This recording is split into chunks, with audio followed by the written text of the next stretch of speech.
नमस्ते सभी को, गुड मॉर्निंग। आज मेरा मन था कि जो मैं डेली पॉलिटिकल साइंस से रिलेटेड जो वीडियो मैं यूट्यूब पे डालता हूँ, स्टडी विथ रत्नू, ठीक है।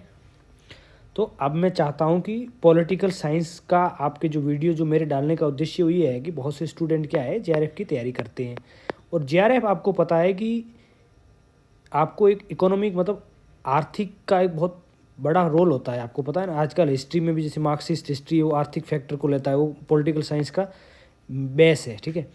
तो यदि कहते हैं ना कि यदि आपके पास में पढ़ने के लिए, यदि आपके घर में भी देखो हर किसी की स्थिति ठीक नहीं रहती है, तो पैसा भी न लेना पड़े, सेल्फ डिपेंडेंसी रहने और अच्छा एकेडमिक भी आप करते हैं, यूपीएससी वगैरह कहते हैं, आजकल कोचिंगें वोचिंगें भी आपको लेना पड़े, तो भी यदि आपके पास जेआरएफ है तो आपको ठीक ठाक मतलब जैसे कहते हैं ना कि आपको अच्छा सहारा मिल जाएगा। जैसे 31 जेआरएफ होता है प्लस एचआरए होता है, फिर आप 2 साल जेआरएफ उठाते हो तो उसके बाद में आपके वो एसआरएफ मिलनी शुरू हो जाती है, मतलब 35 हो सकता है कि उसके बाद में बढ़ा दे अभी, और प्लस एचआरए जैसी सीटी है उस हिसाब से आपको एचआरए मिलता है, ठीक है। तो आज मैं आपको प्रयास करूँगा कि ये जो पहला पेपर है, सब्जेक्ट का जो पेपर है इसके बारे में जानकारी दूंगा, और यदि आपके कोई मित्र हैं तो उनको भी बता देना। मुझे लगता है पूरा जो वीडियो है वो आपको समझ में आएगा। मैं कोशिश करूंगा कि आपको हर यूनिट के बारे में अच्छे से बताऊं ताकि आपका जेआरएफ क्लियर हो जाए। मेरा जेआरएफ पॉलिटिकल साइंस से है और मैंने आईआर से भी मेरा नेट है, काफ़ी बार है, क्योंकि उसमें जेआरएफ मेरा नहीं निकल सका था। कारण क्या था कि वो आईआर का थोड़ा सा सेक्शन डायनेमिक रहता है और उसमें हर मतलब एरिया रिलेटेड होता है, तो जेआरएफ मेरा पॉलिटिकल साइंस से है, ठीक है। तो मैं आपको पॉलिटिकल साइंस में जेआरएफ कैसे होते हैं उसके बारे में बताने का प्रयास करूँगा। तो ये है पॉलिटिकल थियरी। आपके दिमाग में आता होगा कि इसके लिए सर पहली किताब कौन सी पढ़ें। तो यदि आप बिल्कुल ही जीरो लेवल पे स्टार्ट कर रहे हैं, आपका पॉलिटिकल साइंस जीरो मतलब आपने बीए तो किया ही होगा, एमए भी करते हैं, ठीक है। और यदि अभी आप ग्रेजुएशन में हैं तो आपको लगता है मेरा पॉलिटिकल साइंस अच्छा नहीं है, एमए भी करना है, तो आप ओपी गाबा की किताब खरीद सकते हैं, उसको पढ़ सकते हैं, पॉलिटिकल थियरी। यदि आपका उससे लेवल थोड़ा सा ठीक ठाक है तो एक किताब आती है राजीव भार्गव एंड अशोक आचार्य। ये किताब डीयू में चलती है और मैं मेरे स्टूडेंट को ये किताब रिकमेंड करता हूँ। मैं कहता हूँ एक बार नहीं, तीन बार, यदि आपको एक बार समझ में नहीं आ रही दूसरी बार पढ़ो, दूसरी बार नहीं है तो चौथी बार पढ़ो। ये किताब बहुत इंपॉर्टेंट है, ठीक है। तो ये हो गया। अब आपके दिमाग में आ रहा होगा कि ये जो चीज़ें हैं, जो मतलब जो कॉन्सेप्ट हैं, इससे कैसे डील किया जाए कि आपका क्वेश्चन कम हो। तो आपको एक तो चीज़ क्या करना पड़ेगा, प्रीवियस ईयर के जो क्वेश्चन पेपर है, मतलब पिछले साल के जो क्वेश्चन पेपर है, ठीक है, प्रश्न पत्र हैं, उसको आपको सोल्व करने की ज़रूरत है, ठीक है। तो आप यदि आप सोल्व करेंगे, देखेंगे, तो आपको क्वेश्चन का पैटर्न है वो आपको पता चल जाएगा कि क्वेश्चन कैसे पूछे जाते हैं, राइट। तो ये आपका पहला यूनिट हो जाएगा और ये यूनिट बहुत इंटरेस्टिंग है। और यदि आपके कॉन्सेप्ट जो ये है ना, कॉन्सेप्ट ये आपके थोड़े से ढीले हैं, मतलब आपके क्लियर नहीं है, तो आपका पॉलिटिकल थ्योरी पढ़ना व्यर्थ है। और आप पॉलिटिकल साइंस है या जो पॉलिटिक्स जो है उसके ऊपर आप कमेंट करने में सक्षम नहीं हो पाएंगे। इसलिए मेरा प्रयास है कि इस किताब को आप अच्छे से पढ़ें, जो मैंने अभी बताई है किताबें, ठीक है। ये है इससे रिलेटेड आपको लिबरलिज्म, मैंने एक वीडियो बनाया हुआ है और मैं धीरे धीरे चाहता हूँ कि आप लोग जेआरएफ के लिए कोशिश करें। यदि आप दिसंबर में देना चाह रहे हैं, जब भी देना चाहे, और मैं भी फ्री रहता हूँ तो एक आध कोई वीडियो डाल देता हूँ, उन्होंने कहा चलो कोई देख लेगा, ठीक है। और हमें भी सुधरने का मौका मिलता है, मतलब अपने आप को जांचने का कि मैं कैसा पढ़ा सकता हूँ, मेरी कितना नॉलेज है, तो हमें भी एक पॉजिटिव एक फीडबैक मिलता है, ठीक है। और ज्ञान कहते हैं ना, बांटने से बढ़ता है। तो ये मेरी थियरी है, ठीक है। तो ये आप थियरी को पढ़ सकते हैं, ये पॉलिटिकल थियरी है। फिर आता है पॉलिटिकल थॉट, इसको राजनीति बोलते हैं, राजनीतिक क्या होगा, चिंतन, ठीक है। ये राजनीतिक विचारक होते हैं इसमें विशेष रूप से। ठीक है, अब आपको पता चला होगा थॉट क्या होता है, थियरी क्या होता है। ठीक है, तो ऊपर था वो थियरी था, है ना। ये थॉट और थ्योरी में ये फ़र्क होता है। थॉट होता है पर्टिकुलर आदमी का, प्लेस का, स्थान का। जैसे मान लो हॉब्स कहाँ लिख रहे हैं, रूसो कहाँ लिख रहे हैं। ठीक है सॉरी। और उसके बाद में जो थ्योरी जो है वो एक उसका नेचर होता है यूनिवर्सल टाइप से, मतलब व्हाट ऑट टू बी क्या होना चाहिए। ठीक है, मतलब प्रेरणादायक टाइप से, मतलब आदर्शवादी कंडीशन में कि ऐसा होना चाहिए, ऐसा नहीं होना चाहिए, ऑट टू बी। ठीक है, तो ये होते हैं पॉलिटिकल थ्योरी। और पॉलिटिकल थॉट क्या होता है, एक एक पर्टिकुलर स्थान का, एक कुछ जगह के लिए पॉलिटिकल थियरी है ना, लगभग क्या आता है कि वो यूनिवर्सली एक्सेप्टेबल माना जाता है। मतलब पूरी तरह से नहीं, लेकिन काफ़ी उसके ऊपर रिसर्च किया हुआ होता है।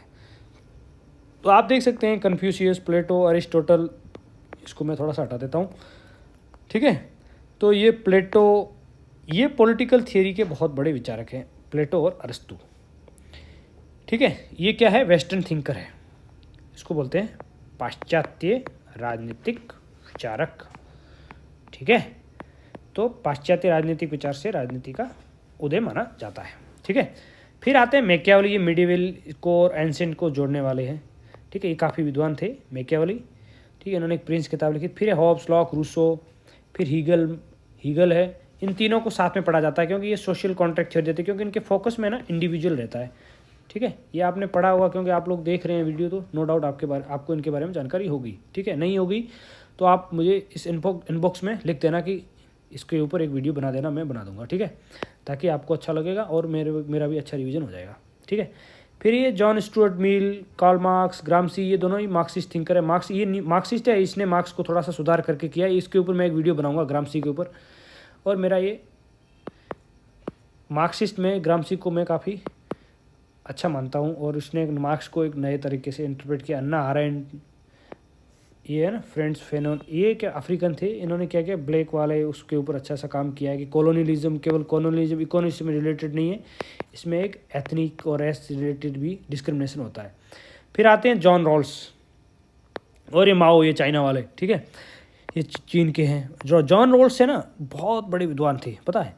और इन्होंने न्याय के ऊपर जो लिखा है उसका हमारे जुडिशरी में हर कहीं भी इनका कोट किया जाता है। जॉन रॉल्स का है जो जस्टिस है। ठीक है, आइडिया ऑफ जस्टिस। ठीक है, उन्होंने अच्छी थ्योरी दी है, उसके बारे में भी मैं पढ़ाने का प्रयास करूँगा और अच्छी वीडियो हम लोग बनाएंगे। ठीक है, धीरे धीरे होगा लेकिन। और बीच में एक चीज़ और ऐड करना चाहूँगा कि इसमें जो वीडियो है ना मैंने जो डाले हैं उसको आप देख लेना और थोड़े से कमेंट कर देना कि इसमें क्या क्या कमियां रहेगी मेरे से पढ़ाने में, उसको भी आप प्लीज़ लिख लेना। ठीक है, ताकि मुझे अच्छा लगेगा। फिर हम आते हैं इंडियन पॉलिटिकल थॉट पे। इंडियन पॉलिटिकल थॉट पे मैंने हिंदू और बुद्धिस्ट पॉलिटिकल थॉट के बारे में बताया, उसमें धर्मशास्त्र। ठीक है, फिर कौटिल्य के बारे में मैं एक नया वीडियो बनाने वाला हूँ। ठीक है, फिर आप देखेंगे ये विवेकानंद जी, हमने नाम सुना है, रविंद्रनाथ टैगोर जिनको नोबेल पुरस्कार मिला है, गांधी जी तो सबके फेवरेट हैं ही, आजकल ज़्यादा प्रासंगिक हो रहे हैं। और बर्नी है, ये मिडिवल हिस्ट्री के हैं, लेकिन इनका क्यों ऐड किया है ये मेरी समझ से परे हैं। हो सकता है कि उस समय कुछ ऐसी पॉलिसी होगी गवर्नमेंट की कि थोड़ा सा, आपको पता ही है कि कांग्रेस गवर्नमेंट की पॉलिसी रहती है कि थोड़ा बैलेंस करने के लिए इसको ऐड किया गया है। बाकी ये एक इस्लामिक थिंकर है। ठीक है, तो इनका जो है वो शरीयत को ज़्यादा प्रमोट करते हैं, लेकिन मैं इनसे थोड़ा सा डिसएग्री करता हूँ इसलिए। और कबीर है, तो कबीर तो आपको पता है बहुत सबसे बड़े सेकुलर, यूनिवर्सलिस्ट और मल्टीकल्चरल और रैशनलिस्ट थे, कबीर थिंकर थे मिडिवल हिस्ट्री में। पंडिता रमाबाई ने भी सोशल रिफॉर्म मूवमेंट किया था, आपको पता ही है। और इन्होंने महिलाओं की स्थिति के बारे में बहुत सुधार की, और जो प्रथाएं, जो ट्रेडिशन, जो आपको पता है कि महिलाओं की डिग्निटी सम्मान के विरुद्ध थी, उसके खिलाफ किया। और जितनी भी समस्याएं थी तमाम तरह की। बाल गंगाधर तिलक, आपको पता है कि भारत में स्वराज का कॉन्सेप्ट इन्होंने दिया। मैं स्वराज मेरा जन्मसिद्ध अधिकार है, मैं इसको लेकर हूँ। स्वराज, अब कहने में बातें ऐसी लगती हैं, लेकिन स्वराज पता है, स्वराज यदि नहीं रहेगा तो हम लोग कुछ नहीं कर पाएंगे। आपको पता है गांधी का बाद में जो हिंद स्वराज किताब लिखी है, सबको पता है। ठीक है, तो और उसने स्वराज की जो डेफिनेशन दी वो कहीं न कहीं तिलक से प्रभावित थी। लेकिन महात्मा गांधी के गुरु तो गोपाल कृष्ण गोखले थे, लेकिन स्वराज का कॉन्सेप्ट उनसे भी काफ़ी प्रभावित थी। ठीक है, मैं आपको फैक्ट भी बता देता हूँ, आपको ये नहीं लगेगी क्या बता रहे हैं यार, ठीक है। अरविंदो है, उन्होंने थोड़ा सा स्पिरिचुअलिज्म को ऐड किया है। रामास्वामी है, ये साउथ इंडियन से, मतलब तमिलनाडु से थे। उन्होंने सेल्फ रिस्पेक्ट मूवमेंट स्टार्ट किया था। क्या किया था? Self respect movement. तो इन्होंने पहले कांग्रेस में थे और बाद में कांग्रेस इन्होंने छोड़ दिया कि कांग्रेस एक ब्राह्मणिकल संस्था है, ब्राह्मणों का ज़्यादा डोमिनेशन है, ऐसा इन्होंने कहा था। और फिर उन्होंने कहा था कि सेल्फ रिस्पेक्ट मूवमेंट बहुत ज़रूरी है और रिजर्वेशन से रिलेटेड उन्होंने आंदोलन दिया था। मोहम्मद इकबाल आपको पता है, वही है जो हमारे सारे जहाँ से अच्छा गाना गाया था, बाद में ये पाकिस्तान के बनाने के वहाँ चले गए। और मुझे अब भी समझ में नहीं आ रहा है कि भारत का अभी भी ये गाना क्यों रखा है, ठीक है। आज भी आपको पता होगा ना कि गाना ये हमारे गाया जाता है, ठीक है। ये वही इकबाल है, ठीक है। एम.एन. रॉय, इन्होंने एकात्म मानववाद का सिद्धांत दिया था, ठीक है। सॉरी, ये एम.एन. रॉय है, ये बहुत ही विद्वान थे और ये भारत के पहले ऐसे थिंकर हैं, कम्युनिस्ट थिंकर थे और बाद में वो कम्युनिज्म से भी तंग आ गए। फिर उन्होंने कहा कि इंटीग्रल ह्यूमनिज्म दिया, ठीक है। तो ये ऐसे हैं कि जिन्होंने जो रशिया के उस समय के जो सोवियत के थे उनको भी गाइड किया करते थे। फिर है वी.डी. सावरकर, वीर दामोदर विनायक सावरकर, ये भारत के बहुत बड़े विद्वान हुए हैं और स्वतंत्रता सेनानी हुए हैं। और आपको पता है काले पानी की भी सजा उनको हुई है। और ये एकमात्र पहले थिंकर थे जिन्होंने 1857 की क्रांति को भारत का पहला स्वतंत्रता संग्राम कहा। आप समझ सकते हो कि कितना आदमी ये विजनरी था, स्वतंत्रता आंदोलन का एकदम अग्रगामी, ठीक है। तो ये बहुत ही, इसको सम्मान करना चाहिए। आजकल कुछ लोग अनायास ही इनके ऊपर डिबेट कर रहे हैं, उनको पता नहीं है कि सावरकर का क्या विजन था, ठीक है। और फिर हम लोग देखते हैं B.R. अम्बेडकर। अम्बेडकर तो पता है, अम्बेडकर का नाम आता है मतलब सोशल जस्टिस।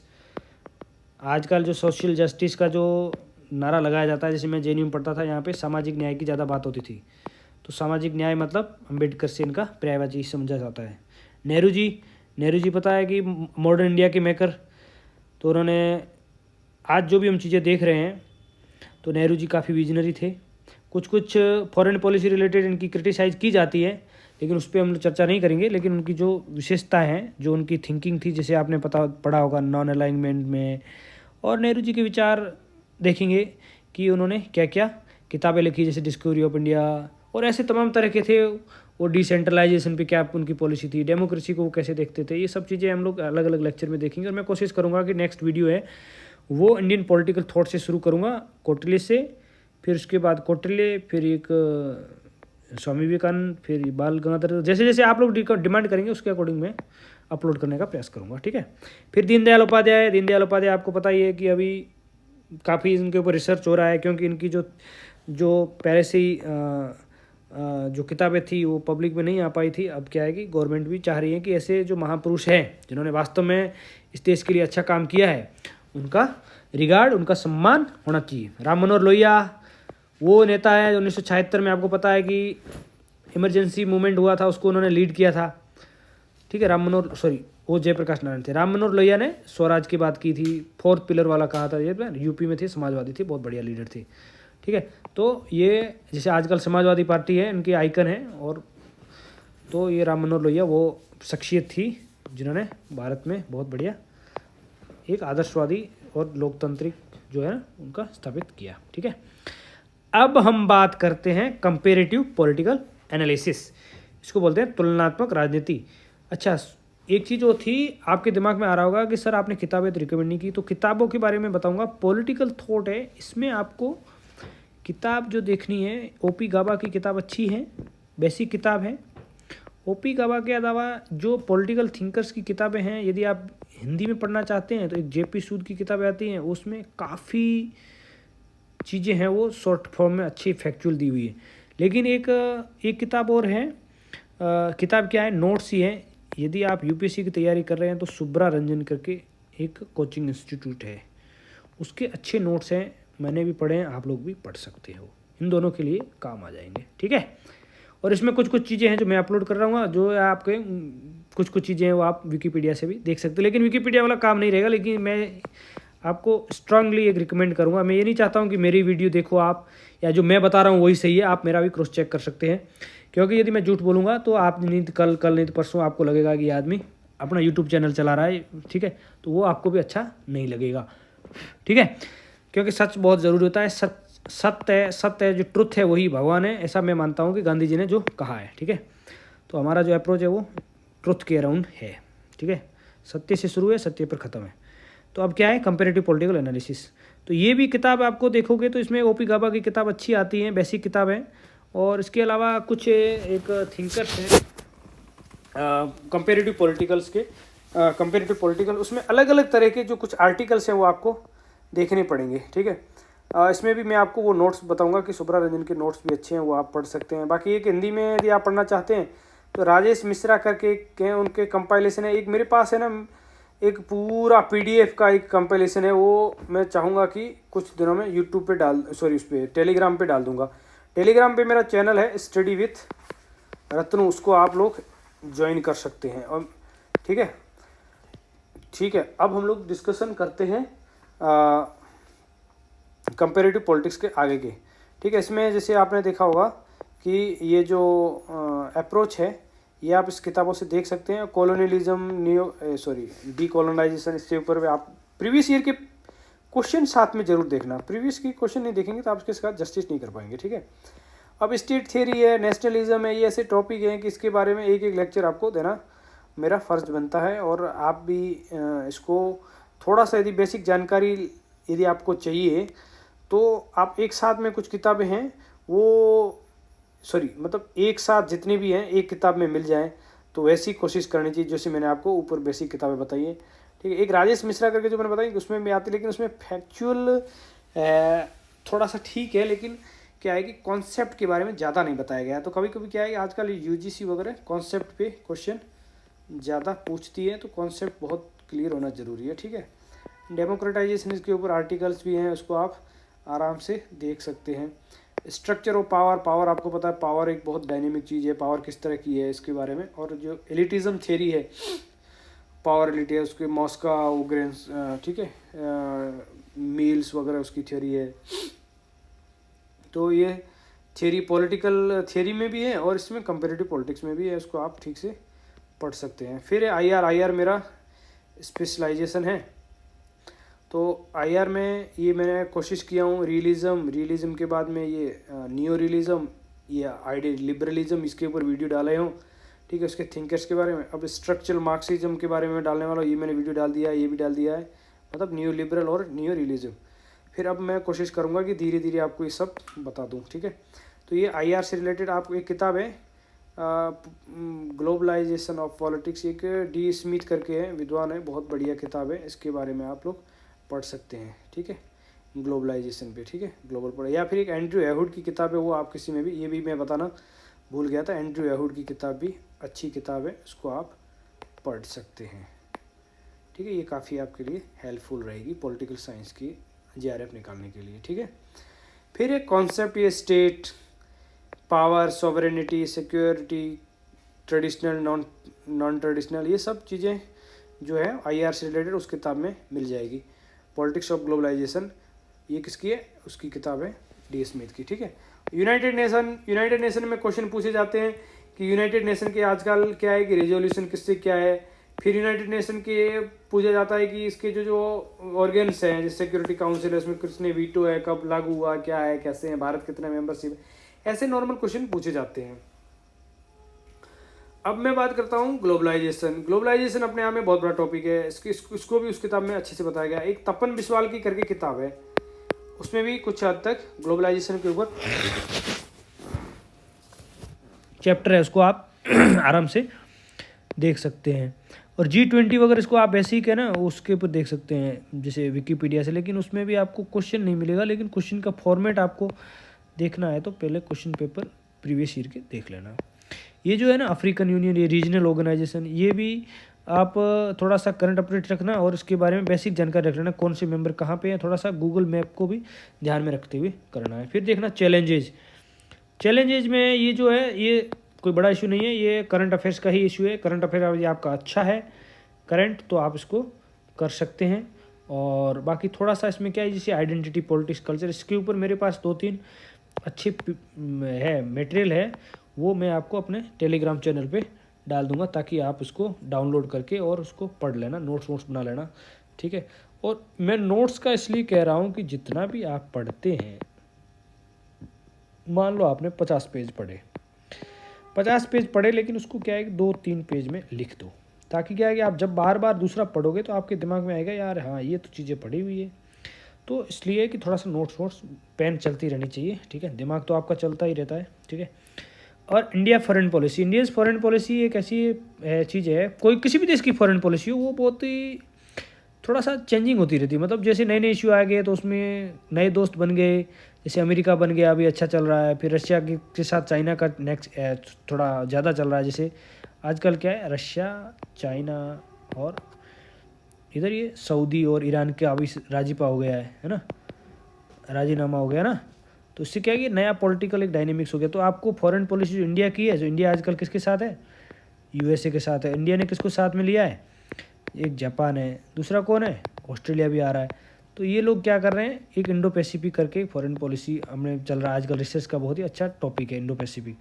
तो ये मिलकर चाइना को काउंटर भी कर रहे हैं और अपने हिसाब से एक नेटो टाइप का एक एशिया में बनाने की कोशिश कर रहे हैं, जो चाइना कह रहे हैं। चाइना ने भी क्रिटिसाइज़ किया और रशिया ने भी किया है कि ये क्या कर रहा है। तो इंडिया कोशिश कर रहा है कि यूएस के साथ में उसके ज़्यादा रिलेशन अच्छे होंगे, तो क्या वो चाइना को भी काउंटर कर सकता है। और आजकल का ज़माना क्या है, मार्केट का है, तो मार्केट में इंडिया अच्छा सर्वाइव करना है तो यूएस का साथ लेना ऐसा ज़रूरी मानता है। और बाकी बताएं आपको कि फॉरेन पॉलिसी किसी भी देश की है वो नेशनल इंटरेस्ट पे। आपको पता होगा रशिया और यूक्रेन का वार चलते चलते 1 साल हो गया है, राइट। 1 साल में बहुत से लोग, बहुत से कंट्रीज जैसे यूएसए वगैरह कह रहे हैं रशिया को आप सैंक्शन करो, लेकिन इंडिया सैंक्शन नहीं सैंक्शन का बिना किसी परवाह करके उससे ऑयल खरीद रहा है, क्योंकि उसको पता है कि अभी मौका है अपने देश को थोड़ा सा इकोनॉमिक रूप से सशक्त करने का। बाकी बातें बाद में बात करेंगे। मतलब हमारे नेशनल इंटरेस्ट, मतलब हमारे राष्ट्रीय हित के लिए क्या सही है। बाकी भारत ने कहा कि मानवता के नेतृत्व, मानवता के ग्राउंड पे, ह्यूमैनिटेरियन ग्राउंड पे हमेशा भारत यूक्रेन का साथ दे रहा है। बाकी हमारा जैसे ऑयल है, इसके बारे में हम जो हमारे देश की अर्थव्यवस्था की जरूरत होगी उसके अनुसार हम लेंगे। किसी के ऊपर किसी को हमें कोई ज्ञान दे, हमें कोई अच्छा नहीं लगता है। जैसे हमारे जयशंकर ने यूरोप में बोल दिया था कि ये प्रॉब्लम है, ठीक है, पहले हमारी अर्थव्यवस्था है, ठीक है। तो ये सब फॉरेन पॉलिसी का मैंने बताया। और फॉरेन पॉलिसी के ऊपर मैं चाहता हूँ कि ये 3-4 वीडियो बनाऊंगा जैसे मुझे टाइम मिलेगा, और कोशिश करूँगा कि आपको 1-2 महीने में पूरा यूट्यूब पे मैं भर दूँगा, ऐसा मेरा प्रयास रहेगा। मुझे क्या थोड़ा पढ़ाना अच्छा लगता है और मैं चाहता हूँ कि आप लोग भी मेरा सहयोग करें और इसको अच्छे से पढ़ें और जेआरएफ निकालें और अच्छे देश के लिए हायर एजुकेशन में जाएं, अच्छा रिसर्च करें। और आप लोग अच्छा रिसर्च करेंगे, अच्छी किताबें लिखेंगे तो आपका और अपने देश का भी नाम होगा, ठीक है। फिर इंडिया का relation with the major power, U S A, U S S R, republic of China, ये अलग अलग केस स्टडी है। बायलैटरल रिलेशन किसी भी बहुत से फैक्टर पे करता है, इस पर वो ज़्यादा बोलने का मुझे लग रहा है कि कम ही होगा, बोलते जाओ उतना, क्योंकि ये चीज़ ऐसी है कि इसके ऊपर आपको 1-2 घंटा मिनिमम बोले तो अच्छा रहेगा, ठीक है। ये ब्रिक्स, संघाई वगैरह ये सब रीजनल ऑर्गेनाइजेशन है। और इंडिया रिलेशन विद सार्क आपको पता है आजकल तो ठप पड़ा है, और इंडिया ने सार्क का एक नया अल्टरनेटिव ढूंढा है, बिम्स्टेक। लेकिन बिम्स्टेक भी कोई ज़्यादा काम नहीं कर रहा, अभी रुका हुआ है ये काम, ठीक है। और ये सब चीज़ें फॉरेन पॉलिसी में क्या है कि बनते बिगड़ते रहते हैं अलायंस वगैरह। अब क्या है, इससे आगे थोड़ा सा IMF, वर्ल्ड ट्रेड ऑर्गेनाइजेशन, इसको थोड़ा ध्यान देने की जरूरत है। IMF आजकल हर देश को सहायता दे रहा है जहाँ से कमजोरी है। जैसे बैलेंस ऑफ पेमेंट का भारत का क्राइसिस हुआ था 1991 में, आजकल श्रीलंका को अभी 3 बिलियन के अराउंड दिया है, पाकिस्तान को भी 2.1 ऐसा कुछ बिलियन सहायता दी है। तो ये ऐसा है कि जो कमज़ोर देश है, मतलब जो आर्थिक रूप से अभी है, उनको सहायता करने में रहता है। और बाकी इसमें आजकल डोमिनेशन किसका है, यूएसए का है 70%, ठीक है। तो IMF पे बहुत सी शर्तें होती हैं, उनको मानना पड़ता है, उसको कहते हैं SAP, structural adjustment program, SAP। तो भारत ने भी उस स्ट्रक्चरल एडजस्टमेंट प्रोग्राम, मतलब उसमें क्या है, थोड़ा सा मार्केट को आपको लिबरल करना पड़ता है, ठीक है। पहले भारत की फॉरेन पॉलिसी मतलब इकोनॉमिक फॉरेन पॉलिसी क्या थी, इनवार्ड थी, मतलब सॉरी ये थोड़ी सी स्पेलिंग, इनवार्ड लुकिंग थी। मतलब भारत क्या करता था, अपने हिसाब से जितनी थी उतनी ही प्रोडक्शन करता था, एक्सपोर्ट वगैरह नहीं करता था। तो उस टाइप की फॉरेन पॉलिसी थी। तो उसके बाद में जैसे ये भारत ने अपना क्या किया, ये SAP किया IMF के साथ में, फिर मार्केट को खोला, तो फिर लोन वोन मिला और भारत ने उस समस्या से निजात पा ली, ठीक है। तो ये सब चीज़ें है। अब क्या है, अब है contemporary challenge, energy security, environment, ये सब आपको करंट अफेयर से रिलेटेड न्यूज़पेपर पढ़ते हो तो हो जाएगा। ठीक है। अब पॉलिटिकल इंस्टीट्यूशन है, ये आपको इंडियन कॉन्स्टिट्यूशन की किताब कोई भी पढ़ लेना ठीक ठाक, जैसे आजकल एम लक्ष्मीकांत की किताब ज़्यादा लोग पढ़ते हैं और आप भी पढ़ सकते हैं।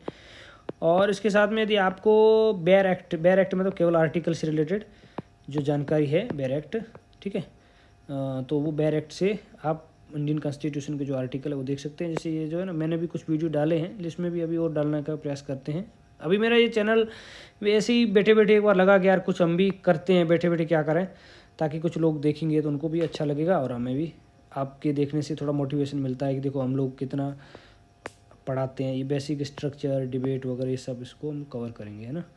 और उसके बाद में क्या है, ये फेडरलिज्म वगैरह ये सब पॉलिटी के ही पार्ट है। ठीक है।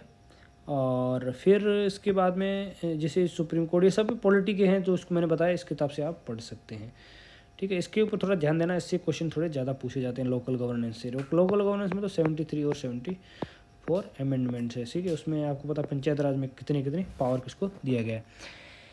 फिर इसमें आता है पॉलिटिकल प्रोसेस।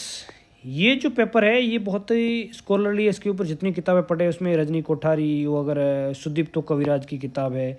एक पॉलिटिक्स इन इंडिया करके हैं, नीरज जयदयाल और Pratap Bhanu Mehta, politics in India, वो किताब अच्छी है। मतलब ये किताबें बड़ी बड़ी यदि आपको पढ़ना चाहिए। पॉलिटिक्स इंडिया सुदीप्तो कविराज की किताब है, सुदीप्तो कविराज, ठीक है।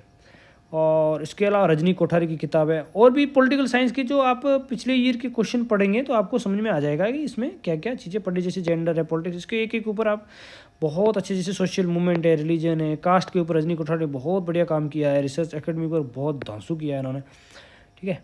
उसके बाद में पब्लिक एडमिनिस्ट्रेशन एक ऐसा चैप्टर है, इसमें बच्चे बहुत से मात खा जाते हैं, क्योंकि पब्लिक एडमिनिस्ट्रेशन को लाइट में ले लेते हैं। इससे क्वेश्चन आपके अच्छे खासे आते हैं, 10-15 क्वेश्चन आते हैं नेट में, ठीक है। तो उसके ऊपर उसको आप इनकार नहीं कर सकते। इसमें आप ऐसे कर सकता है, जो एक DU की वेबसाइट है, सॉरी SOL की, उसमें आप लोग डाउनलोड करके जो 50-60 पेज हैं उसको आप पढ़ सकते हैं और आपका क्वेश्चन कोई गलत नहीं होगा। क्योंकि ये ऐसे हैं कि मैंने भी वहीं से पढ़ा है और आप भी पढ़ सकते हैं। यदि आपको उससे भी ज़्यादा जानकारी है तो एक लक्ष्मीकांत की किताब आती है पब्लिक एडमिनिस्ट्रेशन, उसको भी आप पढ़ सकते हैं। या फिर फड़िया की किताब आती है, BL